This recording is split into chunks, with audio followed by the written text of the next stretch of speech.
All right, so it's pretty clear you don't actually know what due process is, because due process is not something that someone coming into a country can do. I think what you mean is following the law, and you're also wrong there, because there are people being deported who are here legally, who have green cards, who are here on asylum, who have been granted temporary or even permanent residency status by the government. So they've done everything right, and yet they're still being deported. So your argument pretty much falls flat immediately. But here's why, even if that wasn't the case, let's say every single person that is being deported was here illegally. Here's why that's still an issue, which, by the way, that's not even the case. People with green cards, people with permanent residency are being deported.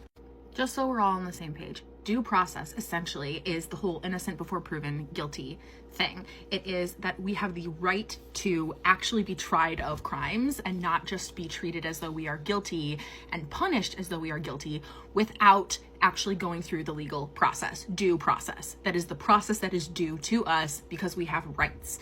Yes, even people who are here illegally have rights. But anyways, getting rid of due process means that people are guilty because we think they're guilty, not because they actually are.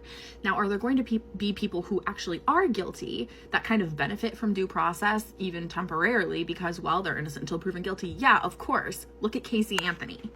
But this is much bigger than one or two people here or there, or even the thousands of people who are being deported. Because if we just assume these people are guilty and they haven't gone through a process, they haven't gone through a trial, they haven't gone through any sort of legal process where they've been proven to be deserving of the punishment of deportation, being detained, etc., all of that, then what is to stop that from being the case if you stop liking what the government is saying? What is to stop them from coming for you? There's going to be no one to speak up for you, for me, for other law-abiding citizens if we get rid of due process. And it's not just a nice idea. Due process is our right. So do you want to start giving up your rights? I don't really think so. And now we come back to the whole thing of, is this really about right and wrong, or is this about you not liking people who aren't like you? Because if you believe in people having rights, you should stand up for people's rights, even if you don't agree with them. Like, I will fully defend your First Amendment rights to say dumb stuff on the internet. As someone who had said many a dumb thing on the internet, I've said dumb stuff on the internet, but that's our First Amendment right? Even if I don't like your expression of your rights, I'm still going to defend your rights, because if we don't defend our rights, there's going to be no one to stand up for us when we start losing our rights.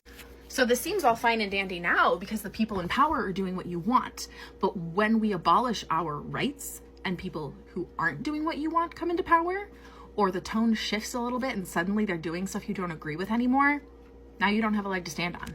Now we've gone too far. We've slid too far down that slippery slope. We are too far in the weeds. Things have crumbled too much, and now you're not in a democracy anymore. You're in an authoritarian government.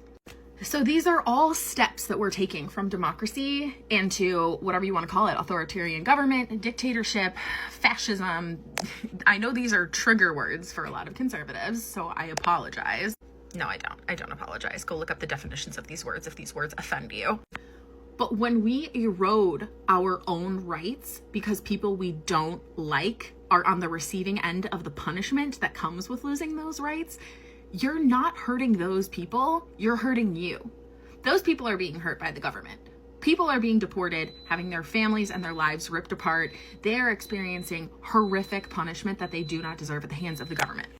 But by sitting here and applauding that, you are damaging yourself, because you are saying, yes, let's strip away people's rights. You fall under that umbrella, guy. You are going to be on the receiving end of having your rights stripped away too. That is why this is such a huge deal. The government has basically successfully pulled a sleight of hand where they've convinced you that the enemy are the people having their rights taken away, not the people taking away the rights. Think about that.